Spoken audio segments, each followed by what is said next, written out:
मुंबई महापालिकेच्या निष्काळजीपणाचा 2 दिवसात दुसरा बळी। साकीनाक्यामध्ये 25 फूट उघड्या मॅनहोलमध्ये पडून एकाचा मृत्यू, जीव गेल्यानंतर पालिकेकडून कारवाईचे कागदी घोडे नाचवत 4 जणांचं निलंबन।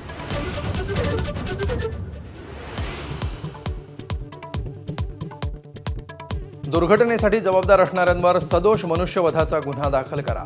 विरोधकांसह सत्ताधारी उपमहापौरांची मागणी। तर मृताला बाहेर काढण्याआधीच वरून जाळी लावण्याच्या प्रकाराची चौकशी करण्याचं महापौरांचं आश्वासन।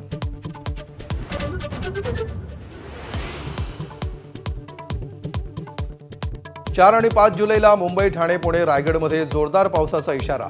विदर्भातही सर्वदूर हजेरी, मराठवाडा मात्र अजूनही प्रतीक्षेतच।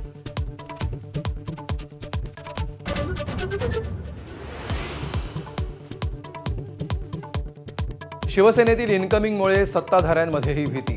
शिंदेचे नेते बच्चू कडूंनी मित्रपक्षांना डिवचलं, तर नावाप्रमाणे कडू बनू नये, भाजपचा जळजळीत पलटवार।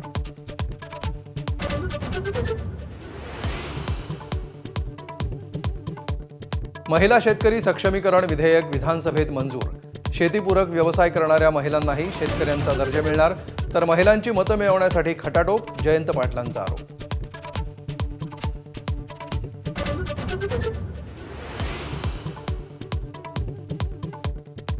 लोहगड हत्येप्रकरणी 3ऱ्या आरोपीच्या सहभागाचा पोलिसांना संशय।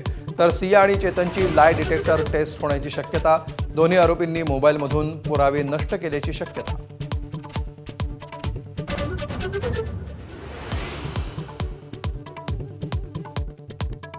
अयोध्येतल्या राम मंदिर दान चोरी प्रकरणी काँग्रेसचं पंतप्रधान मोदींना पत्र।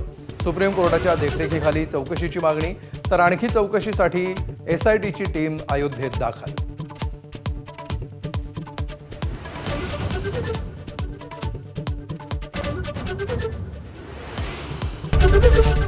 ABP माझा, उघडा डोळे बघा नीट।